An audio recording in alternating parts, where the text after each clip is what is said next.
On a bitter February morning in 2005, in the quiet coastal town of Waldoboro, Maine, a young woman named Jennifer Bailey left her small apartment on Main Street to walk the 3 blocks to her shift at the local diner. She was 23 years old, a recent graduate of the University of Maine at Orono, working 2 jobs to save money for graduate school. Her mother had spoken to her the night before. Her roommate had seen her that morning, coffee cup in hand, bundled against the cold in her navy peacoat. By noon, Jennifer Bailey had vanished. By nightfall, the entire town was searching. By morning, they would find her car abandoned on a logging road 12 miles outside of town, keys in the ignition, her purse on the passenger seat, her phone showing 3 missed calls from her worried manager. But Jennifer herself was gone. The question that would haunt Waldoboro for nearly 2 decades was simple and terrible. Where was Jennifer Bailey, and who had seen her last? The town of Waldoboro sits on the western shore of the Merrimack River, where the water flows down from the inland forests to meet the tidal estuaries that eventually empty into the Atlantic. In 2005, it was a town of fewer than 5,000 people, a place where fishing boats still worked the waters, where paper mills had closed years before, leaving empty brick buildings along the waterfront. The main street ran north to south, lined with white clapboard buildings that housed a hardware store, a pharmacy, a diner called Moody's where Jennifer worked the morning shift 3 days a week. The houses were mostly old colonials and Cape Cods, painted white or gray, with black shutters and stone foundations that had settled unevenly over centuries. In winter, the wind came off the water with a cutting cold that found every gap in every window frame. Snow fell and stayed. The sky remained gray for weeks at a time. Jennifer Bailey had grown up in Portland, an hour and a half south, but had come to Waldoboro after college to be closer to her boyfriend, Marcus Drummond, who worked as a carpenter for a construction company based in Rockland. She was saving money to apply to graduate programs in environmental science. She was methodical, organized, the kind of person who kept a detailed planner and arrived everywhere 10 minutes early. Those who knew her said she was quiet but warm, quick to smile, someone who listened more than she spoke. She lived in a second-floor apartment above the hardware store with her roommate, Sarah Cunningham, who worked at the public library. The apartment was small, 2 bedrooms separated by a narrow hallway, a kitchen with linoleum floors and a gas stove that clicked 3 times before the flame caught. Jennifer's room faced the street. She kept the blinds half drawn. On her desk sat a stack of textbooks about soil composition and watershed management. On her nightstand was a photograph of her parents, taken at their cottage on Sebago Lake. Marcus Drummond was 26 years old, tall and broad-shouldered, with calloused hands and a quiet manner that some people found reassuring and others found distant. He had grown up in Waldoboro, the son of a lobsterman who had worked the waters until arthritis forced him to sell his boat. Marcus had known these roads his whole life, every turn and straightaway, every place where the pavement gave way to dirt. He and Jennifer had been dating for 18 months. They had met at a coffee shop in Brunswick, started talking about books, discovered they both loved hiking. Those early months were easy, full of weekend trips to Acadia and Camden Hills, long conversations about the future. But lately, something had changed. Jennifer's friends noticed she seemed distracted, anxious. Sarah Cunningham would later tell investigators that Jennifer had mentioned Marcus seemed jealous, possessive, that he called too often, asked too many questions about where she was and who she was with. But Sarah also said Jennifer insisted everything was fine, that she loved him, that she was just stressed about applications and money and the future. February 14th, 2005, was a Monday. Valentine's Day fell on a weekday that year, and Jennifer had told her mother on the phone the night before that she and Marcus would celebrate that weekend instead. She had the morning shift at Moody's Diner, 7 in the morning until 2 in the afternoon. Sarah Cunningham saw her that morning at 6:30, making coffee in the kitchen, wearing jeans and a gray sweater, her dark hair pulled back in a ponytail. Jennifer said she was running a few minutes behind, that she needed to stop at the post office on her way to work to mail a letter.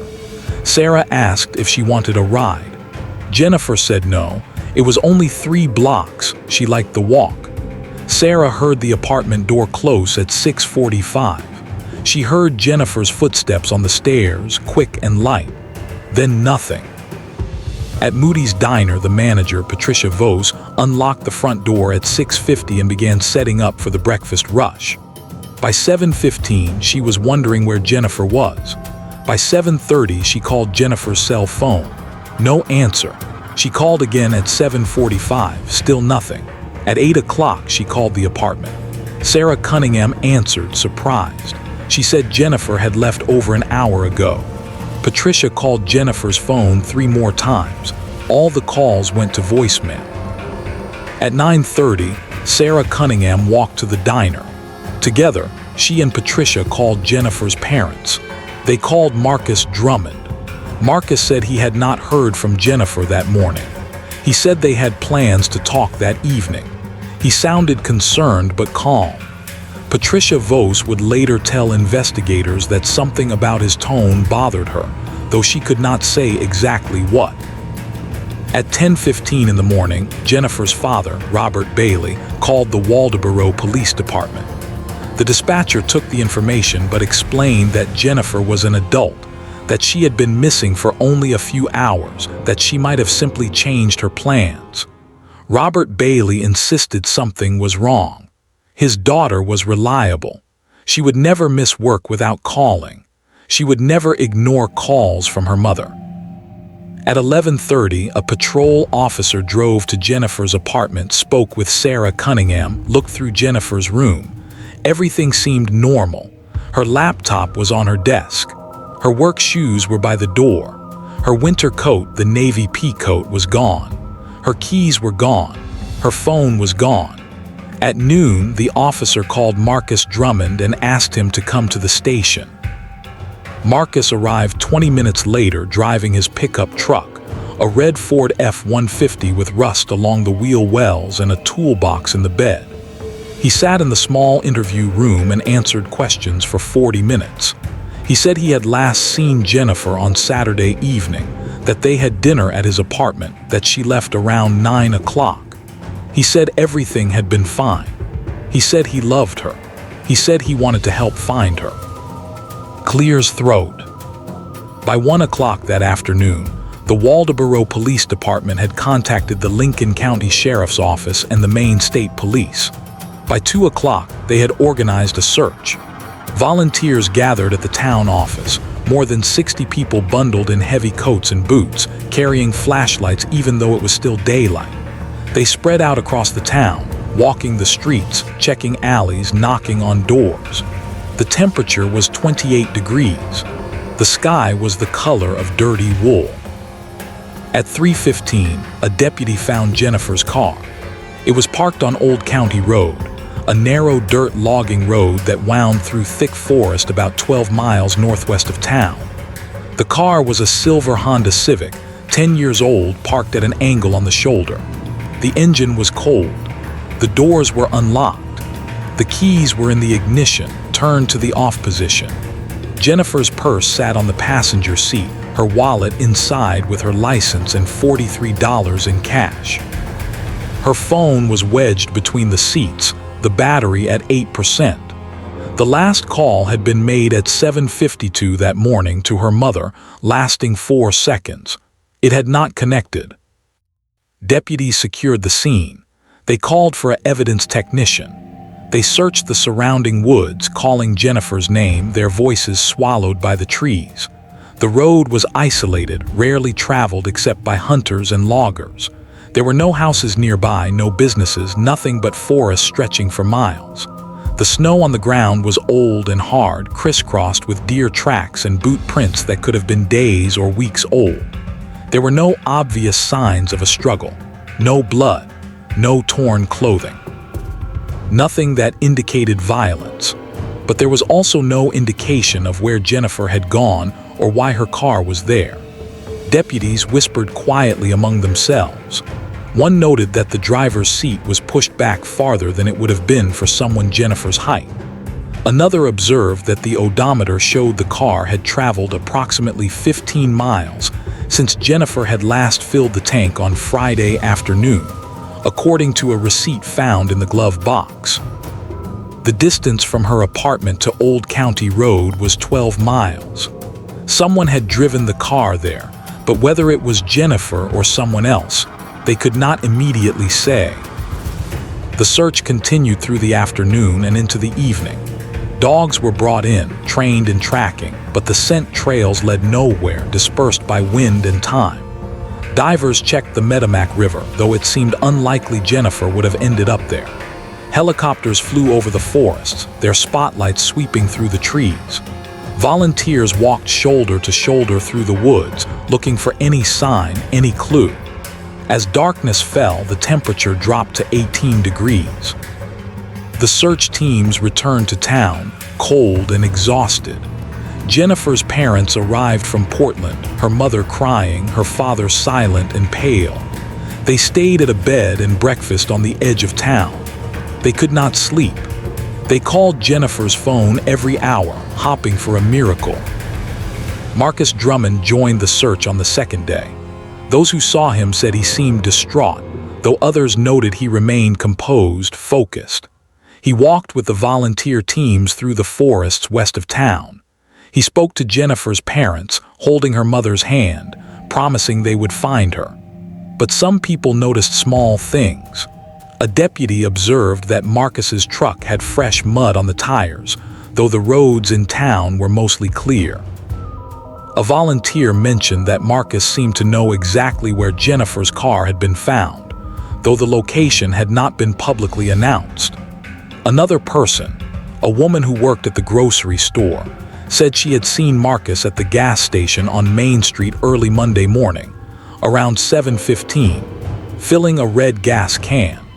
She could not be certain of the time, but she thought it was strange because Marcus usually filled his truck at the station near his apartment in Rockland. The investigation expanded. State Police Major Crimes Unit detectives took over, interviewing everyone who knew Jennifer. Her roommate, her coworkers, her professors from college, her friends. They interviewed Marcus 3 more times. Each time, his story remained consistent. He had last seen Jennifer on Saturday. They had eaten pasta for dinner. They had watched a movie. She had left around 9. He had gone to bed around 11. He had woken up at 6:30 Monday morning, made coffee, driven to a job site in Damariscotta. His boss confirmed he had arrived at work at 8:15, the same as always. The timeline seemed to check out, but detectives noticed things.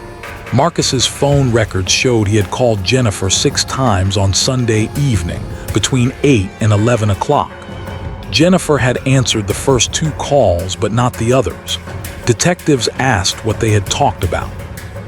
Marcus said it was nothing important, just conversation, plans for the week. They asked why he had called so many times. He said he liked hearing her voice. He said he missed her. Clears throat.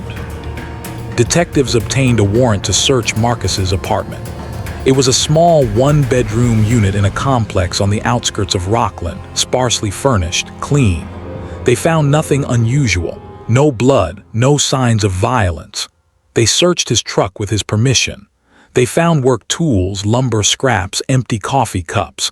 They swabbed for blood, found nothing. They checked the mileage, tried to trace his movements. The truck's odometer showed normal usage. But detectives noted that Marcus had filled the gas tank Monday morning at 7:15, according to his credit card receipt. The truck held 26 gallons. He had pumped 24 gallons, suggesting the tank had been nearly empty. His boss said the job site in Damariscotta was only 8 miles from Marcus's apartment. Under normal circumstances, the truck used approximately 1 gallon every 12 miles. Where had Marcus driven that would have used nearly a full tank of gas? Detectives asked Marcus about this. He seemed surprised by the question. He said he had driven around Sunday night, unable to sleep, thinking about Jennifer. He said he had driven out toward the coast, maybe toward Pemaquid, just driving, clearing his head. He could not remember exactly where he had gone. Detectives asked if anyone had seen him. He said he did not think so. He said he had been alone. The answer did not satisfy them, but without evidence, they could not prove he was lying. They asked him to take a polygraph. He agreed, then called a lawyer. The lawyer advised him not to take the test. Marcus followed the advice. Detectives noted this but could not compel him. The investigation continued, but slowly, the leads drying up one by one. Weeks passed. The media covered the story extensively, local news stations running segments every evening, newspapers printing Jennifer's photograph alongside pleas for information. Tips came in, dozens of them, each one investigated, each one leading nowhere. Someone reported seeing a woman matching Jennifer's description at a rest stop on Interstate 95. Detectives checked surveillance footage. It was not her. Another person claimed to have seen Jennifer getting into a dark sedan near the Waldoboro town line. Detectives followed up. The witness could not provide a license plate, could not describe the driver. The lead evaporated. The community held vigils. They hung posters. They prayed. But as winter turned to spring, the searches became less frequent. The media moved on to other stories. Jennifer's parents returned to Portland, devastated, clinging to hope that grew thinner each day. By summer, the case had gone cold. Detectives continued working it, but without new evidence, there was little they could do. Marcus Drummond continued his life. He went to work. He kept to himself. Some people in Waldoboro whispered about him, their suspicions unspoken but persistent. Others defended him, saying he was grieving, that people were quick to judge. Jennifer's roommate, Sarah Cunningham, moved to Boston. Jennifer's parents established a scholarship in her name at the University of Maine.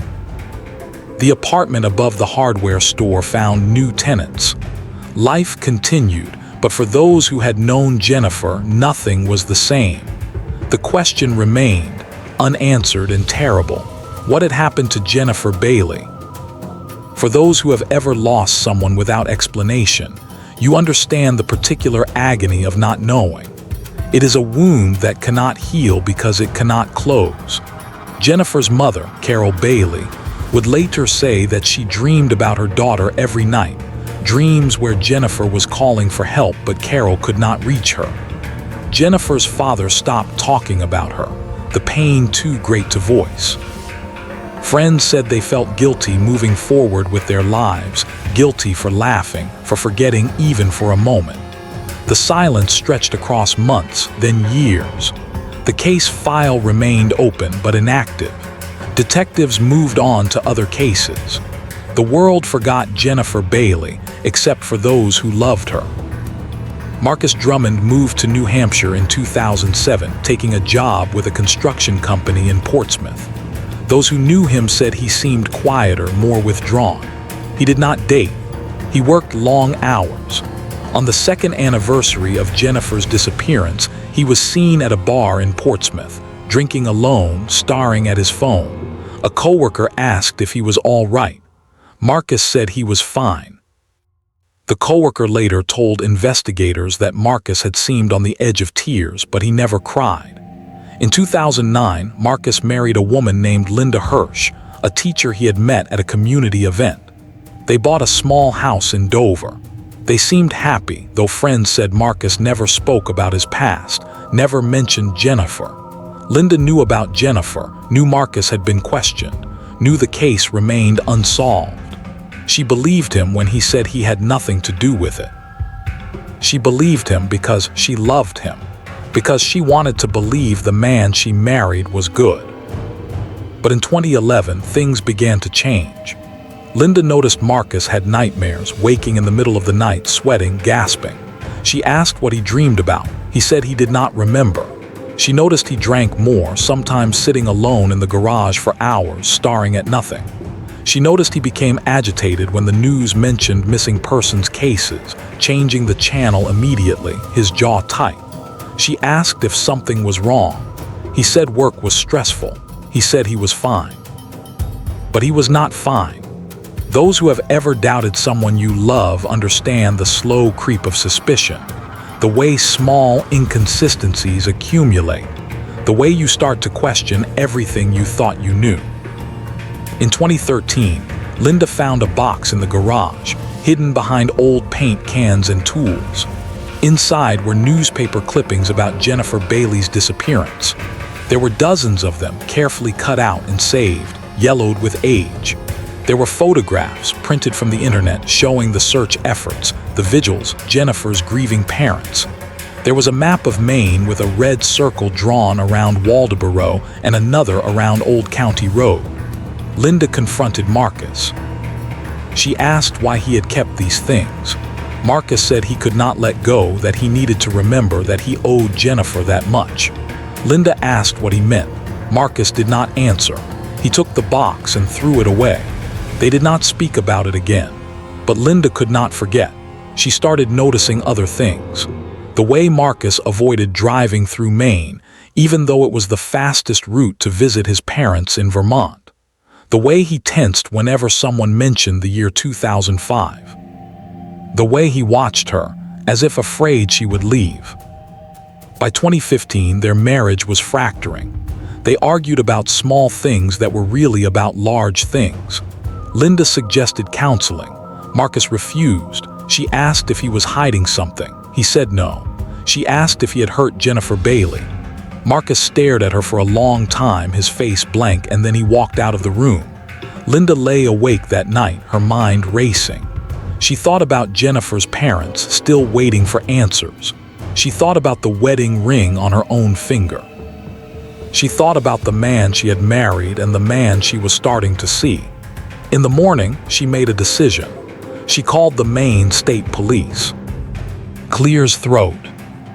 The detective who answered was Sergeant Brian Lavoie, a 20-year veteran who had worked Jennifer Bailey's case from the beginning. He had never stopped thinking about it, never stopped believing that one day someone would come forward. When Linda Drummond called in March 2015, 10 years after Jennifer's disappearance, Sergeant Lavoie listened carefully. Linda described the box of newspaper clippings. She described Marcus's nightmares, his drinking, his evasiveness. She said she did not know if Marcus had done anything, but she thought someone should know. Sergeant Lavoie thanked her. He said he would look into it. He asked if she would be willing to speak with investigators in person. Linda hesitated, then agreed. She said she needed to know the truth, whatever it was. Detectives reopened the case, reviewing every piece of evidence, every interview, every timeline. They re-examined Marcus's story, looking for holes. They obtained new warrants for his phone records, his financial records, his email accounts. They discovered that in the weeks before Jennifer disappeared, Marcus had searched the internet for information about police investigations, about how long it took for a body to decompose in cold weather, about whether cell phone data could track someone's location. The searches had been deleted from his computer, but forensic analysts recovered them. Detectives also found that Marcus had withdrawn $300 in cash from an ATM on the afternoon of Sunday, February 13, 2005, the day before Jennifer vanished. He had told investigators he had been home that entire Sunday, that he had not left his apartment. The ATM was in Waldoboro, 2 blocks from Jennifer's apartment. Detectives re-interviewed witnesses, people who had seen Marcus that weekend. A gas station attendant remembered Marcus buying a red gas can on Sunday afternoon. A neighbor of Jennifer's recalled seeing a red pickup truck parked outside her apartment late Sunday night, around 11:30. The neighbor had thought nothing of it at the time, assuming it was Marcus visiting. But Jennifer's roommate, Sarah Cunningham, had said Jennifer left Marcus's apartment around 9 on Saturday and did not see him again. If Marcus had been at Jennifer's apartment Sunday night, Why had he lied about it? Detectives brought Linda Drummond in for a formal interview. She sat in the same room where Marcus had been questioned 10 years earlier. She told them everything. She said Marcus had once mentioned, during an argument, that people always assumed the boyfriend was guilty, that the police had tried to railroad him, that he had done nothing wrong. But Linda said there was something in the way he said it, a defensiveness that felt like more than innocence. She said Marcus had told her once after too many drinks that sometimes people deserved what happened to them, that Jennifer had been planning to leave him, that she had betrayed him. Linda had asked what he meant. Marcus had gone silent, then said he was talking about a movie he had watched.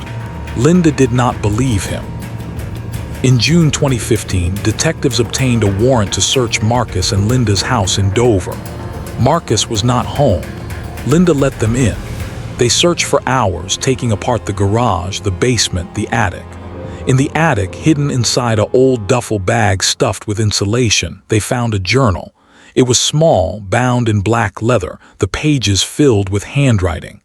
The handwriting was Marcus's. Detectives sat in the dusty attic and read. The entries were dated starting in 2006, a year after Jennifer disappeared. The early entries were vague, filled with regret and self-justification. One entry read, "I never meant for it to go that way. She pushed me. She said things she couldn't take back." Another read, "I think about her every day. I see her face. I hear her voice. I did what I had to do." The later entries became more specific, more haunted. In 2010, Marcus wrote, "I dream about the woods. I dream about the cold. I dream about her eyes looking at me, asking why. I can never answer." In 2013, he wrote, "Linda asked about the clippings. I should have burned them. I should have burned everything. But I can't let go. I need to remember what I did. I need to carry it."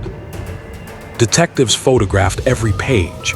They bagged the journal as evidence. They called Sergeant Lavoie. He drove to Dover immediately, read the journal himself, his hands shaking. He said aloud what they were all thinking. This is a confession. But it was not a legal confession, not one given to police, not one that could be used in court without corroboration. They needed more. They needed to find Jennifer's body. They needed physical evidence that connected Marcus to her death. Sergeant Lavoie made a decision. He would confront Marcus, try to elicit a formal confession. It was a risk, but it was the best chance they had. On June 23, 2015, detectives arrested Marcus Drummond at his workplace in Portsmouth. He was carrying a toolbox, walking to his truck when 4 officers approached. Marcus did not run. He did not resist. He asked what this was about. Sergeant Lavoie said, "Jennifer Bailey." Marcus closed his eyes. He said, "I knew you would come eventually." They took him to the Maine State Police Barracks in Augusta. They placed him in an interview room, the walls beige, the table bolted to the floor. Sergeant Lavoie sat across from him. He read Marcus's rights. Marcus waived them, said he would talk without a lawyer. Sergeant Lavoie placed the journal on the table. He said, "Tell me what happened." Marcus Drummond stared at the journal for a long time. Then he began to speak. He said he and Jennifer had argued on Sunday night, February 13th. He said he had driven to her apartment, that she had come outside to talk to him. He said she told him she was leaving, that she had applied to graduate schools in California, that she did not see a future with him. He said he felt betrayed, blindsided, that they were supposed to be building a life together. He said Jennifer told him he was suffocating her, that he was too possessive, that she needed space. He said the argument escalated. He said things he regretted. She said things that hurt. He said he grabbed her arm, she pulled away. He said she slapped him. He said something inside him snapped. Clear's throat. Marcus said he hit her. He said he did not mean to hit her as hard as he did, but she fell, hitting her head on the curb. He said she was not moving. He said he panicked. He said he checked for a pulse, found one, but she was unconscious. He said he made a decision in that moment, a decision he would regret for the rest of his life. He said he could not call for help because he would go to prison. He said he put Jennifer in his truck, drove her to his apartment, waited to see if she would wake up. He said she never did. He said she died in his apartment sometime around 3 in the morning, Monday, February 14th. He said he wrapped her body in a tarp, drove her to Old County Road, carried her into the woods. He said he buried her in a shallow grave, covering her with branches and snow. He said he drove her car to the same location, wiped it down, left it there to make it look like she had driven there herself. He said he filled his gas tank Monday morning to cover the mileage. He said he went to work, pretended nothing had happened. He said he had lived with it every day since. Sergeant Lavoie asked where Jennifer was buried. Marcus described the location, a clearing about 200 yards into the woods off Old County Road, near a large oak tree split by lightning. He said he could show them. The next morning, Marcus led a team of investigators to the site. The woods had changed in 10 years, grown thicker, but Marcus remembered. He walked directly to the spot, no hesitation. Investigators began digging. 3 feet down, they found the tarp. Inside was a skeleton, dressed in a gray sweater and jeans. Dental records confirmed it was Jennifer Bailey. Her skull showed a fracture consistent with Marcus's account. After 10 years, Jennifer had been found. The news spread through Maine like wildfire. Jennifer's parents were notified by Sergeant Lavoie himself. Carol Bailey collapsed, sobbing, her grief mixed with relief that her daughter had finally been found. Robert Bailey sat in silence, his face gray, his hands trembling. The community of Waldoboro gathered at the town office, holding another vigil, this one not for hope but for closure. The media descended once again, cameras and reporters filling the streets. Marcus Drummond was charged with manslaughter, accused of causing Jennifer's death during the argument and then concealing her body. His attorney argued it was a tragic accident, that Marcus had panicked, that he deserved compassion. Prosecutors argued it was calculated, that Marcus had chosen his freedom over Jennifer's life, that he had let her family suffer for a decade. The trial began in March 2016. The courtroom in Augusta was packed, every seat filled, spectators lining the walls.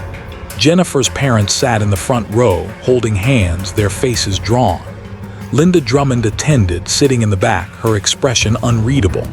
Over 3 weeks, the prosecution presented the journal, the timeline, Marcus's confession, the physical evidence. They called witnesses who described Jennifer as kind, vibrant, full of potential. They called experts who explained the skull fracture, the manner of death. The defense called witnesses who described Marcus as hardworking, quiet, someone who made a terrible mistake in a moment of panic. Marcus took the stand. He spoke for 2 hours, describing that night, his voice breaking, tears streaming down his face.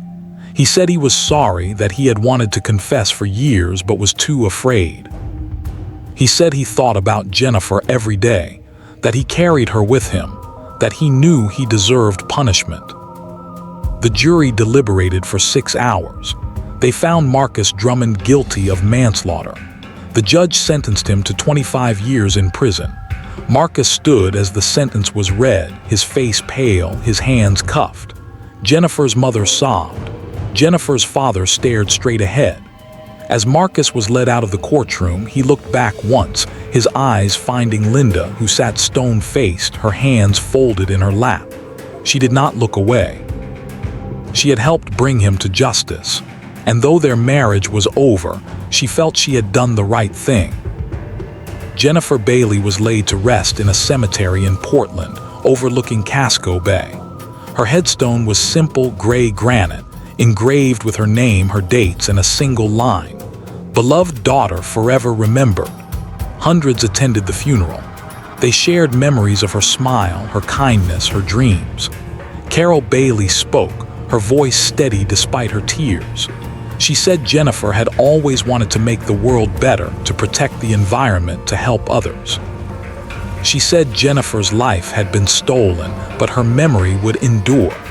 She thanked the investigators who never gave up, who brought her daughter home. In the years since, the case has been studied by law enforcement, cited as an example of persistence and the importance of re-examining cold cases.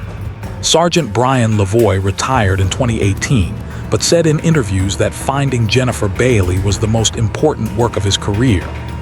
Linda Drummond moved away from New Hampshire, started over in a new city, a new life.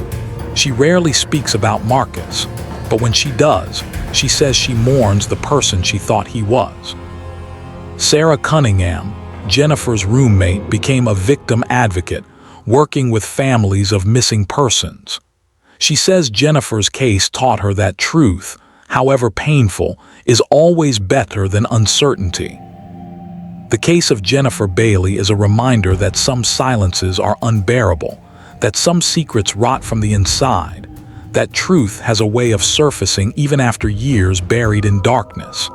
It is a story about a young woman whose life was stolen, about a man who chose cowardice over confession, about a community that refused to forget.